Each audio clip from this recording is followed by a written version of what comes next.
మేకలో 21 గ్రామే protein ఉంటుంది, పల్లీల్లో 25 గ్రాముల protein ఉంది.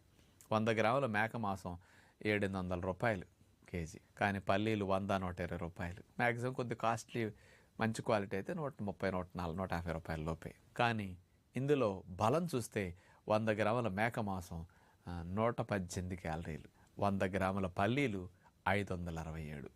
ఈ ఉడకపెట్టిన పల్లీలు తినటం వల్ల ఎవరికి ఏమిటి లాభం అంటే, కొంతమందికి పచ్చి పల్లీలు కానీ మార్కెట్లో పొలాలు పీకిన పచ్చికాయలు వస్తాయి, అవి అయితే ఫ్రెష్, అది చాలా మంచిది, అలా తినండి, వాటిని ఉడకపెట్టక్కర్లా. ఎండిన పల్లీలని నానపెట్టినప్పుడు తినడానికి వెగటగా ఉంటే ఇట్లా ఉడకపెట్టుకు తినేసేయండి, ఖర్జూరాలు నంచుకుంటూ. తప్పనిసరి అప్పుడు బెల్లం నంచుకుంటూ తినండి. ఇవి తింటే గర్భిణీలకు చాలా మంచిది. పచ్చి అయితే కొంచెం బాగా ఉంటాయి, ఉడకపెట్టినాటికి అంత తాలింపు వేసుకోండి, వాళ్ళ గర్భిణీలకు వికారం వాంతులు లేకుండా మంచి